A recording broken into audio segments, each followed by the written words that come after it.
살아계신 하나님, 고맙고 감사를 드립니다.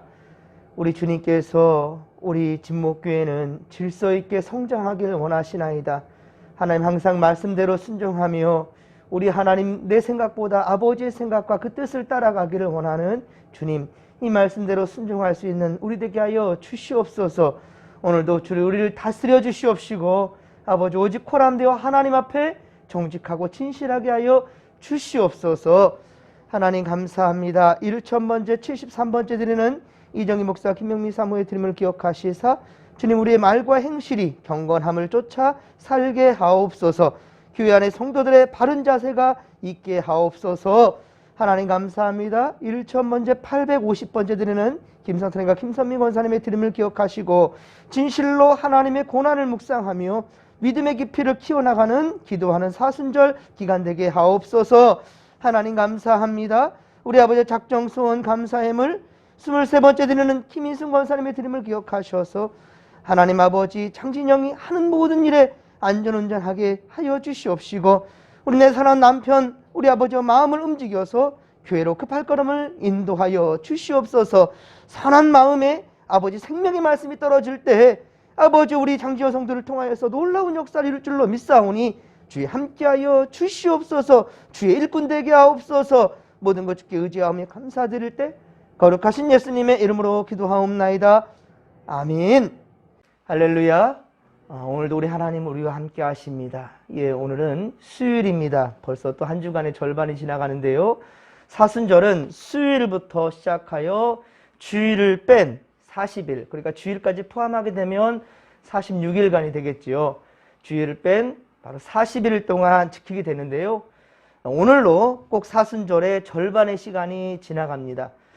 매일 기도와 말씀으로, 말씀과 기도로 거룩함을 위하는 성도 여러분들을 주의 이름으로 간절히 축원합니다.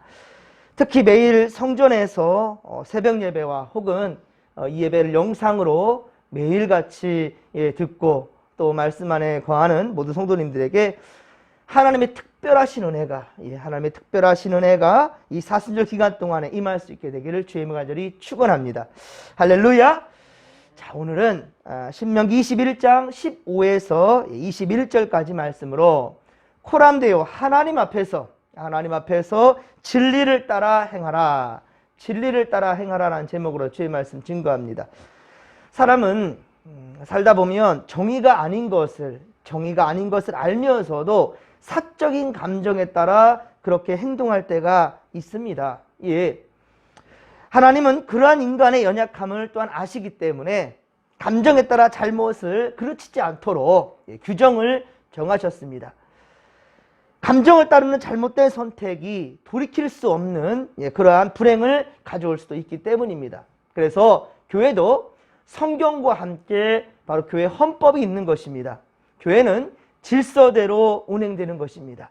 만에 하나 한 번이라도 그 질서에서 벗어나게 된다면 나중에 또 다시 그런 일이 있다 한다면 언제든지 변개해버리는 인간의 감정에 따라 흔들려서는 안 된다는 것입니다. 그래서 우리는 분명히 교회는 당회를 통하여서 재직회를 통해 공동회를 통해 그리고 하나님 말씀을 통해서 그렇게 기준을 삼아 가야 된다는 것입니다. 자, 첫째, 하나님은 사적 감정으로 사람을 차별하지 말라라고 말씀합니다. 하나님은 사적 감정을 통해서 사람을 차별해서는 안 된다라고 말씀합니다. 아내가 둘이고 각각 아들을 낳았을 경우 객관적으로 공정하게 유산을 상속하라라고 말씀하고 있는데요. 물론 아내 둘을 두는 경우 자체가 하나님 말씀의 뜻이 아닙니다, 여러분들. 과거에 아브라함도 안 그랬냐, 다윗은 안 그랬냐라고 하는데 왜 맞아요? 그들이 잘못한 거예요. 성경은 그 믿음의 사람들을 하여서 다 온당하다라고 인정한 적은 한 번도 없습니다. 분명히 그건 죄였습니다. 아내 둘을 두는 경우는 그 자체가 하나님의 뜻이 아니란 말입니다. 사람의 결정에서 사람의 결정이며 이로 인해 아내들을 편애할 수 있게 된다는 것입니다.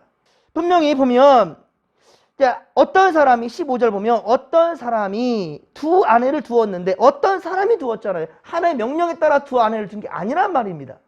그러니까 성경에 있다고 해서 무조건 그게 옳아서가 아니라 잘못되어진 그 표상에 대해서 그 부분을 하나님께서 또한 성경을 통해 말씀해 주는 부분이 있다는 말입니다. 자, 그리고 지금의 아들, 딸 구분 없이, 지금의 아들이든지 딸이든지 구분 없이 똑같이 재산을 분할하는 것이 법적인 겁니다. 법적으로 아들이나 딸이나 구분 없이 똑같이 재산 분배를 해야 되는 것이 현대의 법이지만, 오늘 보면 17절에 보듯이, 오늘 보면 17절에 보면 그 당시에는요, 장자는 다른 아들들보다 유산을 2배를 갑절로 더 주는 것이 법이었습니다. 물론 우리나라도 장자에게는 좀 더 많은 재산 분할을 예전에 했었어요. 그게 뭐냐면 이제 예전에 우리가 이제 유교 문화에서 제사를 치르는 부분들이 있는데 그 모든 것들을 장자가 감당해야 되는 것이 있었거든요. 그러지만 지금은 이제 그렇지 않다는 거예요. 예전에는 그 장자권에 대한 특별한 그러한 권한이 있었다는 거죠.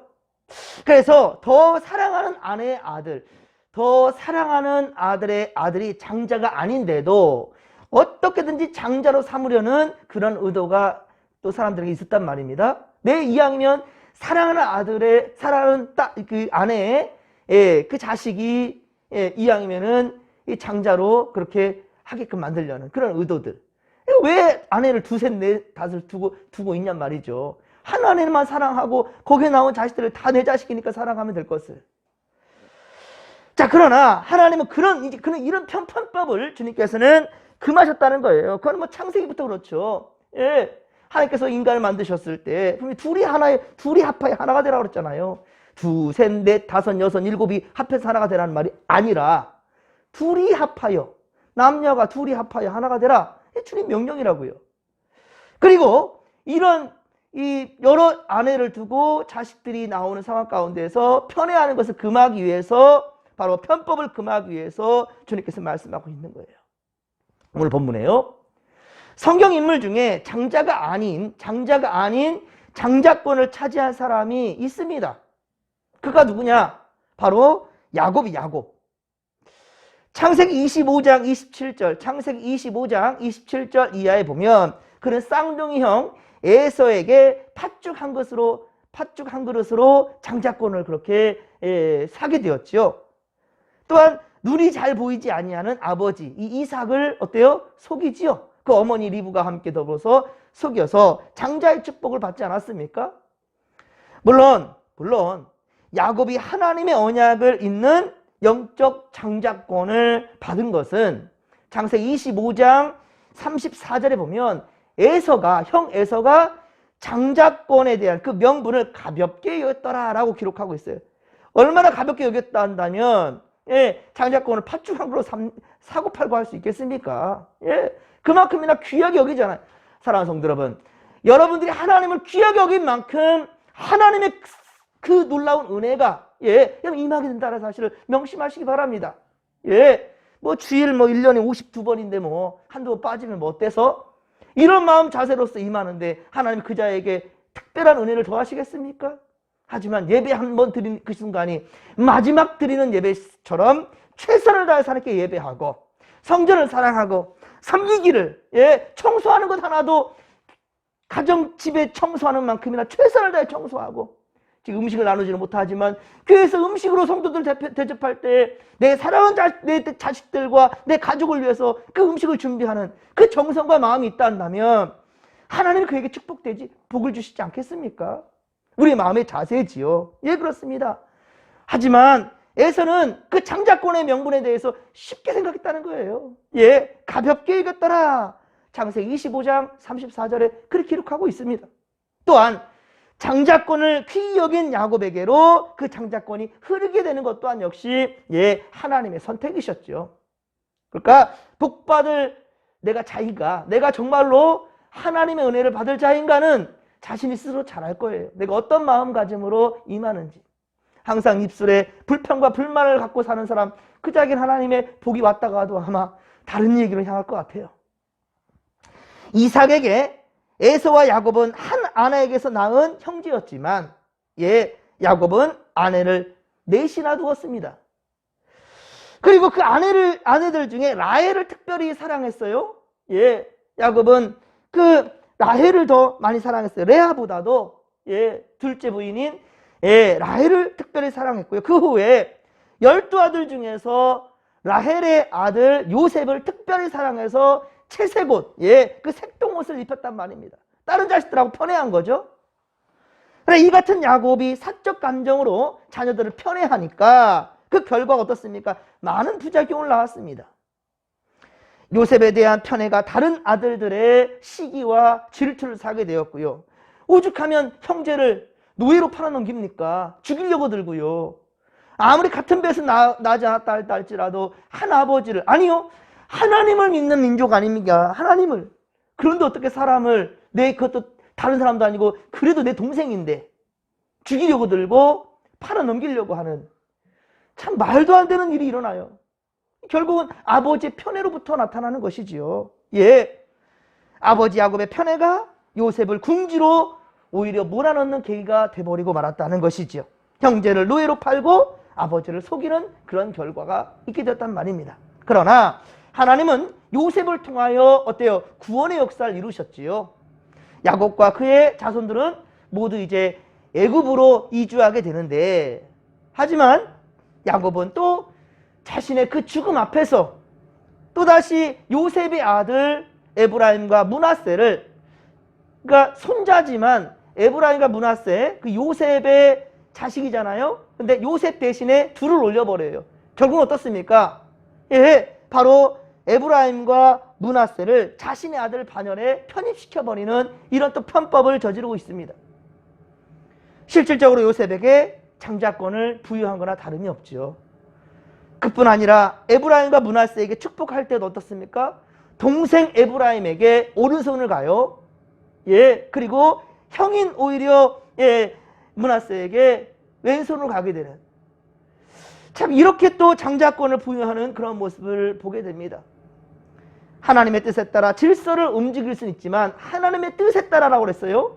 하나님의 뜻에 따라 질서가 움직일 수는 있지만 사람의 의지와 그 뜻에 따라서 예, 불신과 오히려 예, 분열만 가져올 뿐이라는 거예요. 사람들의 뜻에 따라 한다면, 여러분 오늘도 이 새벽에 기도할 때 하나님 내 뜻대로 마시고, 예수님께서 가르치신 기도잖아요.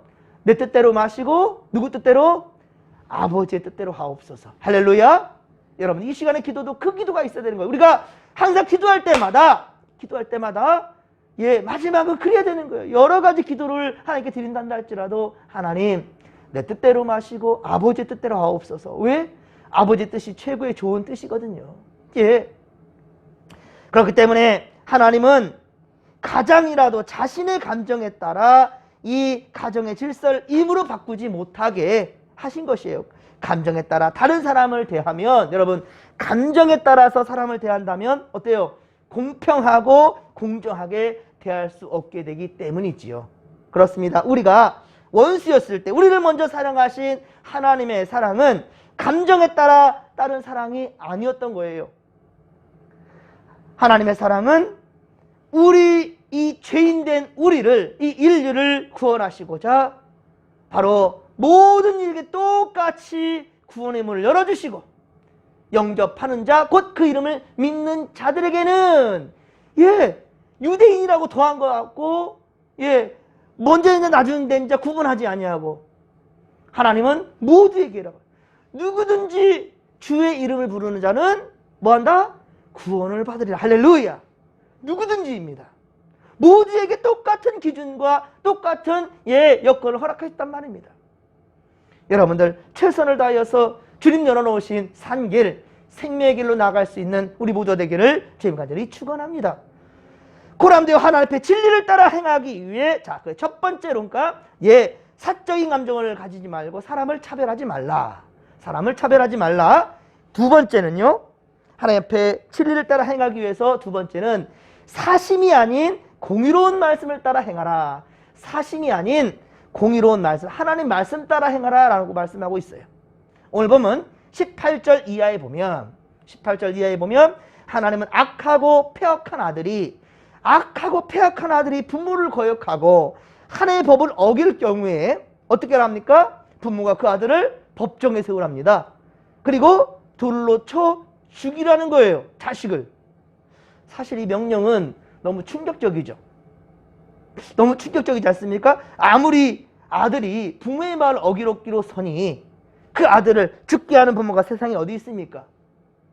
여러분, 주일성수 하지 않는다고 자식 죽이는 부모 있어요? 예? 주일성수 제대로 안 한다고, 11조 생활 제대로 안 한다고, 믿음 생활 제대로 안 한다고, 그리고 부모가 뭐라 한다면, 윽박지르는 그런 자식이란다면 그 자를 사람들 앞에 창피하게 세우고 그리고 돌로 쳐 죽이라는 그런 명령에 따를 수 있는 사람이 있습니까? 예? 그렇단다면 사춘기를 둔 자식들의 그 부모는 아마 사춘기를 건너가기 전에 다 죽겠네요. 예?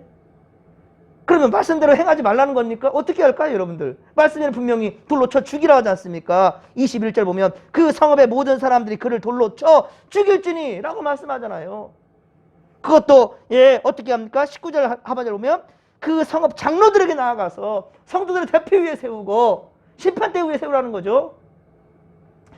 물론 이 말씀대로 실행된 일은 성경 어디에도 기록되지 않습니다. 그럼 어때요? 율법을 어긴 걸까요? 오히려요. 사무엘하 15장, 우리가 계속 사무엘 상하 공부를 하고 있죠.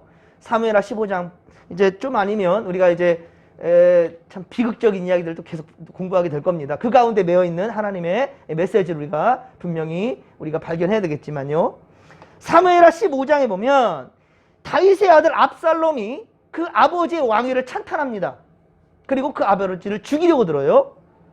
자, 이거면 아버지의 말에, 부모의 말에 그냥 패역하게 따르지 아니하, 순종하지 아니하는 18절 보면 그의 아버지의 말이나 그 어머니의 말을 순종하지 아니하고 부모가 징계하여도 순종하지 아니하거든 그 자식을 데려가서 죽이라는 거거든요. 그러면 압살롬이 다윗의 아버지의 왕위를 찬탈하고 아버지를 죽이려고 한다면 이거 순종하는 그 수준이 아니죠. 이런 자식은 당장 죽여야 되겠죠. 하지만 다윗의 반응이 어땠습니까? 다윗의 모습 어땠습니까? 다윗은 조용히 왕궁을 떠납니다. 자신을 죽이려고 드는 압살롬을 피해서, 그리고 압살롬이 아버지를 죽였다라고 하는 그런 불명예로 있어서는 안 되니까요. 오히려 아들을 위해서 아버지는 그 자리를 떠납니다. 그리고 사마 18장에서 사무엘하 18장에 보면 압살롬이 이제 죽음을 맞이하거든요. 압살롬이 죽자 다윗의 또한 모습이 어땠습니까? 그놈의 자식 잘 죽었다. 이놈의 자식 말이야. 어떻게 아버지의 왕위를 찬탈하더니만 봐라 하나님의 증거를 이래 라고 말했습니까? 아니요. 통곡을 하며 웁니다. 압살롬아 압살롬아 내 아들아. 사무엘하 18장에 기가 막혀 다윗이 압살롬의 죽음을 보고 너무 서럽게 우니까 옆에 있는 사람들이 더욱더 멋쩍해요. 왕이셔 이제 제발 그만하시지요. 그럼 우리는 뭐가 됩니까? 라는 거거든요. 그렇습니다. 우리는 오늘 본문에서 하나님의 잔인함이 아니라 말 안 듣는 자식 죽이라, 이 잔인함이 아니라 하나님의 거룩하심과 같이 이스라엘 공동체가 거룩하게 되기를 바라는 그 마음이라는 거예요. 이스라엘 공동체가 거룩하게 되기 위한 하나님의 마음이 얼마나 간절한지를 우리가 깨닫게 되는 겁니다. 아니 그러면 우리가 하나님의 자녀라 했잖아요. 영접하는 자, 곧 그 이름을 믿는 자들이 하나님의 자녀가 되는 권세를 주셨어요. 그러면 우리가 하나님 말씀 잘 듣고 있습니까? 우리야말로 말씀대로 순종 잘 합니까? 그럼 우리 다 죽을 목숨들이네요? 돌로 다 쳐 죽이라며요. 예? 여러분들 이 마음에 담겨있는 이 지금 모세는 마지막 시간이에요. 이제 나는 하나님의 부름을 받고 죽을, 지금 이게 지금 신명기는 모세의 유언이에요. 유언장. 모세가 하나님의 말씀을 대언해서 이렇게 기록할 때에 모세의 심정을 한번 읽어보십시오. 그러니까 이 가나안 땅에 들어가서 살 이스라엘 민족들이 제발 말씀대로 살고 정직하게 살고 하나님을 경외하며 살고 부모님께 효도하는, 정말로 부모님께 효도하는 그런 자식들이 대대를 이어가기를 바라는, 그렇죠? 그 모세의 간절함이 여기 녹아있는 거예요. 죽일지라. 성경에는 그래서 자식을 죽인 일은 없다니까요. 아까 말씀드렸지만 다윗, 믿음의 왕 다윗마저도 오히려 말씀에 불순종하는 정도 수순이 아니고 자기를 죽이려고 드는 압살롬이 그 아들을 피해서 조심스럽게 그냥 그 자리를 피해주는, 그리고 그 자식이 죽었을 때는 그렇게 서럽게 울면서 내 아들 압살롬아 압살롬아, 이게 부모의 마음이라는 거죠. 예. 신명기 5장에 보면 하나님은 모세를 통해 시내산에서 밭은 바로 10계명, 바로 출애굽기 20장에 기록되어 있죠. 출애굽기 20장에 기록된 것을 다시 신명기 5장에 유언이랬잖아요. 다시 그러니까 그 율법을 얘기를 하는 거예요. 믿음의 2세들에게 가르치고 있죠. 또한 신명기 6장에 보면 쉐마 이스라엘, 이스라엘아 제발 들으라. 그러면서 하나님의 율법을 자녀들에게 부지런히 가르치라고 그렇게 또 명령하고 있습니다. 잠언 22장 6절에도 말씀합니다. 마땅히 행할 길을 아이에게 가르치라. 그리하면 늙어서도 그것을 떠나지 아니하리라 라고 말씀하고 있습니다. 여러분, 우리 속담에도 있죠. 3살 버릇 80까지 간다고요. 예, 그렇습니다. 사랑하는 성도 여러분, 사람의 마음은 시간에 따라 변하지만 하나님의 말씀은 변함이 없는 진리란 말입니다. 그러니 어렸을 때부터 습관화시킨다는 것이지요. 왜? 우리가 변질될까 봐. 그러니까 하나님의 말씀과 기도로 거룩해지기 위해서 최선을 다해야 된다는 거예요. 매일매일. 예, 그렇습니다. 우리의 마음이 아니라, 내 뜻이 아니라 하나님의 말씀에 그 뜻에 행하는 것이 옳은 길이며 진리요 생명의 길임을 알아서 우리의 자손들도, 우리도 물론이거니와 우리의 다음 자녀들, 다음 이 믿음의 2세들에게 말씀 앞에 순종하도록 그렇게 이끌어갈 것입니다. 오늘도 코람데오 하나님 앞에 정직한 믿음으로 정의를 따라 행하는 성도들 다 되기를 주님의 간절히 축원합니다. 축원합니다. 주여 삼천 부르며 기도하며 나갑니다. 주여, 주여, 주여. 살아계신 하나님 아버지, 고맙고 감사를 드립니다. 주여, 오늘도 우리는 진리를 향해 나아가겠습니다. 말씀만 붙들고 나아가겠습니다. 주의 진리를 세우겠습니다. 질서 있게 성장하는 우리 진목교 되게 하여 주시옵시고, 우리 아버지여, 율법에 담겨있는 아버지의 뜻을 헤아릴 수 있도록 도와주시옵기를 원합니다. 불순종한 자식은 돌로 쳐 죽이라 하였지만 아버지 성경에 어디에도 그렇게 죽은 자식은 없습니다. 그렇다 한다면 우리가 바로 영접하여, 주를 영접하여 우리가 하나님의 나라 백성이 되었고 하나님 자녀가 되었는데, 우리는 얼마나 하나님 말씀대로 순종합니까? 말씀에 거역할 때가 얼마나 많습니까? 그런데 우리가 죽을 목숨으로서 살아가진 않습니다. 하나님 아버지, 분명한 것은 우리가 하나님 말씀에 붙들려 살아가는 것이 생명이라는 것을 가르치기 위해서 하나님은 그렇게 우리에게 질서를 세워주시고 기준을 세워주셨습니다. 하나님, 오늘도 이 땅에 살아가지만 수많은 사람들이 아버지의 명령을 따르지 아니하고 불순종한 자들이 얼마나 많습니까? 그러나 마지막 때가 올 때는 분명히 하나님께서는 양과 염소로 구분할 것입니다. 하나님 아버지, 정말 구원받을 자와 그렇지 못할 자로 주님은 구분하실 것입니다. 아버지, 다 죽어 잠들어 있는 자들도 깨어서 하나님 나라 갈 자가 있다면, 하나님 아버지 영원한 불못에 떨어질 자가 있다는 사실을 우리가 알진데, 아버지 이 시간도 더욱더 경건함으로 나갈 수 있도록 도와주시고 정신 바짝 차리고 말씀에 붙들려서 우리 아버지 말씀의 기준을 삼아 정직한 믿음으로 나갈 수 있는 우리가 될 수 있도록 주여 도와 주시옵소서. 함께하여 주옵소서. 함께하여 주옵소서.